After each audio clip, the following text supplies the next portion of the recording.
नमस्कार, आप देख रहे हैं ब्रेकिंग विद एजेंडा। आपके साथ मैं हूं रवि ठाकुर। आज चर्चा पटना टू दिल्ली परिवर्तन के लिए बह रही सियासी बयार की। चर्चा इसलिए क्योंकि पटना में नीतीश कुमार ने कहा है कि वो जल्द दिल्ली आएंगे और 5 सितंबर यानी कल शायद वो तेजस्वी के साथ दिल्ली आ भी सकते हैं। लेकिन दिल्ली आने से पहले उनके पोस्टर, उनके बयान बहुत कुछ कह रहे हैं। कल उन्होंने कहा कि 2024 में बीजेपी 50 सीटों पर सिमट जाएगी। विपक्ष एकजुट हो गया तो निर्णय बहुत अच्छा आएगा। हालांकि नीतीश के इन बयानों को बीजेपी मुंगेरी लाल के हसीन सपने बता रही है और उनका कहना है कि पीएम तो बहुत दूर की बात है, नीतीश पीएम कैंडिडेट भी नहीं बन पाएंगे। तो दूसरी तरफ कांग्रेस के नए अध्यक्ष के चुनाव से पहले आक्रामक होती हुई नजर आ रही है कांग्रेस। सदन में भारी हंगामे के बाद अब वो सड़क पर बीजेपी की जन विरोधी नीतियों के खिलाफ हल्ला बोल रही है। आज दिल्ली का रामलीला मैदान इसका गवाह बनेगा, जहां देश भर से हजारों कार्यकर्ता जुटेंगे और मोदी सरकार के खिलाफ हल्ला बोलेंगे। तो क्या 2024 के लिए सियासी संग्राम शुरू हो चुका है? अपना अपना चेहरा चमकाने के लिए क्या हर दल अपना अपना दांव चल रहे हैं? क्या असल मुद्दा जनता की परेशानियां हैं या ये सब 2024 की सियासी लड़ाई की चालें हैं? इस मुद्दे पर करेंगे बड़े पैनल के साथ बड़ी बात और जमीनी हकीकत से भी आपको रूबरू कराएंगे। चर्चा शुरू करें उससे पहले सियासी बयानबाजी।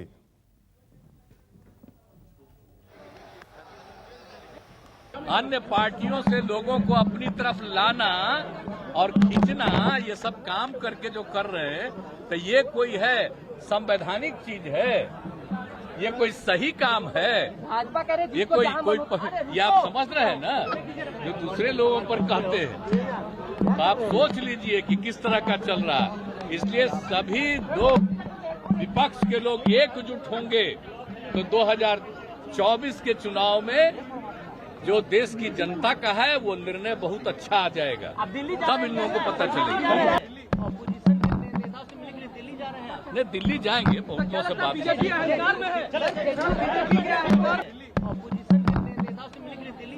नहीं, दिल्ली जाएंगे, बहुतों से बात करेंगे। अरुणाचल प्रदेश में भी जो जेडीयू के एमएलए थे उन लोगों ने बीजेपी ज्वाइन किया और कल मणिपुर में 5 जो उनके एमएलए थे वो लोग ज्वाइन कर चुके हैं। जो एक बचे, मुझे लगता है वो भी आज न कल कर ही लेंगे। तो अब अरुणाचल जदयू मुक्त हो गया और मणिपुर भी जदयू मुक्त हो गया है। अब बहुत जल्द बिहार में भी लालू यादव जनता दल को तोड़ देंगे और बिहार को भी जनता दल से मुक्त कर देंगे। तो 2024 से पहले विपक्ष जो है वो एकजुट होने की कोशिश कर रहा है। दूसरी तरफ कांग्रेस भी अब आक्रामक रुख अपना रही है। हमारे साथ एक पैनल बना हुआ है, आपको उससे रूबरू करा दें। धनंजय गिरी बीजेपी की तरफ से हमारे साथ होंगे, साथ में कांग्रेस की तरफ से हमारे साथ अतुल पाटिल होंगे और जेडीयू की तरफ से लव कुमार हमारे साथ होंगे। और 3 मेरे सहयोगी हमारे साथ बने हुए हैं। रांची से हमारे साथ राजीव रंजन बने हुए हैं, पटना से सौरभ हैं और संजीव त्रिवेदी दिल्ली के रामलीला मैदान से हमारे साथ बने हुए हैं। सबसे पहले राजीव जी, मैं आपकी तरफ ही रुख करूंगा, क्योंकि जिस तरह से बिहार से पटना तक विपक्ष एकजुट होने की कोशिश कर रहा है, अपने अपने दावे यहां पर किए जा रहे हैं। नीतीश कुमार कह रहे हैं कि बीजेपी 50 सीटों पर सिमट जाएगी। दूसरी तरफ कांग्रेस ने आज रामलीला मैदान से हल्ला बोलना शुरू कर दिया है कि मुद्दों के जरिए हम 2024 की इस जंग को जीतेंगे। किस तरह से देख रहे हैं इन सभी घटनाक्रम को आप?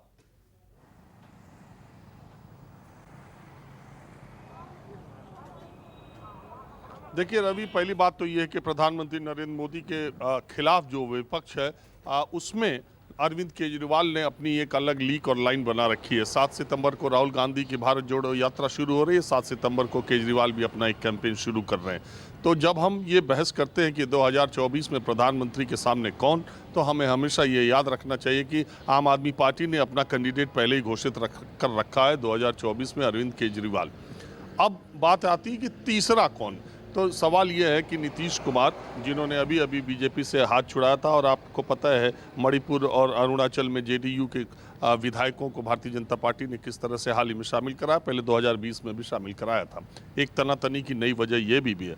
दूसरी बात यह है कि नीतीश कुमार दिल्ली जाने वाले हैं और वो विपक्ष को एकजुट 1 महीने हो गए जब उनकी सरकार पीछे अगर आप देखें तो 9 अगस्त को उस बदले घटनाक्रम में बिहार के बाद, तो अब 1 महीने के बाद वो बिहार से बाहर निकल रहे हैं और विपक्ष को लामबंद एकजुट करने की बात कर रहे हैं। जब विपक्ष में आम आदमी पार्टी में लोकसभा का एक सांसद नहीं है और वो भारतीय प्रधानमंत्री पद का उम्मीदवार घोषित कर सकते हैं, तो नीतीश कुमार तो बड़े नेता हैं, उनके पार्टी के सांसद भी हैं और वो ये कह सकते हैं कि भारतीय जनता पार्टी को 50 से 100 सीटों के बीच में सिमटाया जा सकता है अगर विपक्ष एक हो जाए।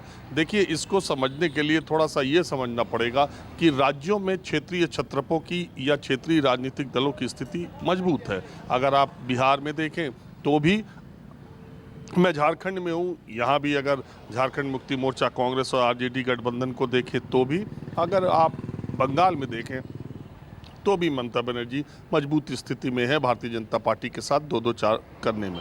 दिल्ली में आप देखें अरविंद केजरीवाल विधानसभा के तो कितनी सीटें जीत जाते हैं। पेंच ये है, यूपी में भी अखिलेश यादव को 125 लोकसभा सीटें मिली, अगर उसको आप कन्वर्ट करेंगे तो जितनी उनकी लोकसभा की सीटें उससे कहीं ज़्यादा होगी। लेकिन बात सिर्फ इतना फंसता है 2024 के चुनाव में कि जब प्रधानमंत्री पद के उम्मीदवार की बात आती है, जब चेहरे की बात आती है, तब प्रधानमंत्री नरेंद्र मोदी के सामने कौन सा चेहरा विपक्ष का टिक के खड़ा होगा।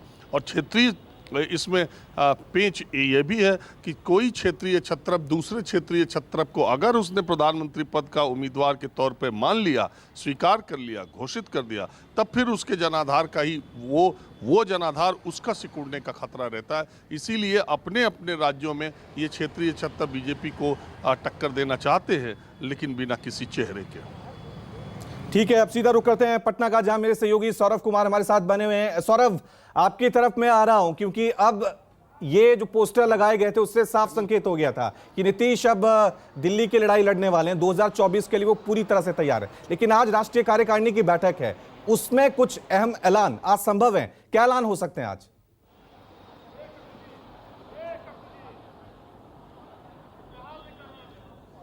जी बिल्कुल, आज राष्ट्रीय कार्यकारिणी की बैठक का दूसरा दिन है और अब से कुछ ही देर के बाद करीब 11 बजे बैठक शुरू होने वाली है। जिस तरीके से कल नीतीश कुमार ने बैठक में करीब 40 मिनट का उन्होंने अपना संबोधन दिया था और उन्होंने कहा था कि अगर सारे विपक्षी पार्टी एक हो जाए तो बीजेपी जो है वह 50 सीटों पर सिमट जाएगी। तो यह एक बड़ी बात है जो उन्होंने अपने नेताओं को, कार्यकर्ताओं को संकेत देने की कोशिश की। साथ ही उन्होंने यह भी कहा कि मुझे पद की कोई लालसा नहीं है, लेकिन मेरी सबसे बड़ी अभी कोशिश यही रहेगी कि सारे विपक्ष पार्टियों को एक मंच पर लाएं। और उन्होंने मीडिया से बात करते हुए यह भी कहा कि हो सकता है 2-4 दिनों में वह दिल्ली जाएंगे और विपक्षी पार्टियों से जो मिलने का सिलसिला है वो एक बार फिर से शुरू करेंगे। तो नीतीश कुमार, आपने देखा होगा कि जैसे ही बिहार में महागठबंधन की सरकार बनी है, उसी दिन से नीतीश कुमार ने मिशन 2024 की तैयारी शुरू कर दी थी और उन्होंने अपने नेताओं को, कार्यकर्ताओं को कहा था कि आप लोग तैयार हो जाइए मिशन 2024 के लिए। कल भी उन्होंने अपने संबोधन में यही कहा है कि भले अभी 17-18 महीने का वक्त है लोकसभा चुनाव के लिए, लेकिन आप लोग अभी से ही तैयारी शुरू कर दीजिए। पंचायत लेवल पर, बूथ स्तर पर अपनी तैयारी शुरू कर दीजिए।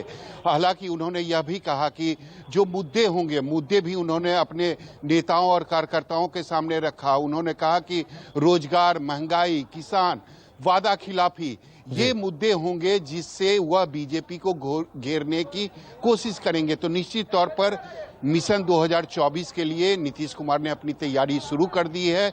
और जो राष्ट्रीय कार्यकारिणी की कल बैठक हुई थी उसमें यह भी पार्टी के तरफ से जिम्मेदारी नीतीश कुमार को दी गई थी कि आप विपक्ष पार्टियों को एकजुट करेंगे, इसकी जिम्मेदारी पार्टी के तरफ से आपको दी जाएगी। अब से कुछ ही देर के बाद राष्ट्रीय परिषद की बैठक शुरू होने वाली है जिसमें उस अंतिम मोहर लगने वाला है, यानी नीतीश कुमार पार्टी के तरफ से सारे विपक्ष पार्टियों को एक मंच पर लाएंगे, एकजुट करेंगे। इस पर आज मोहर लगने वाली है। तो निश्चित रूप से यह भी तय हो चुका है कि बीजेपी को नीतीश कुमार या उनकी पार्टी जो है किन किन मुद्दों पर घेरेगी, चाहे रोजगार हो, महंगाई हो या फिर किसानों के साथ जो वादा खिलाफी हुई है, इन सारे मुद्दों को लेकर वह बीजेपी को घेरेगी, जनता के बीच जाएगी। और कल राष्ट्रीय कार्यकारिणी की बैठक में यह भी चर्चा हुई कि किस तरीके से बीजेपी जो है वह पार्टी को तोड़ने की कोशिश कर रही थी, किस तरीके से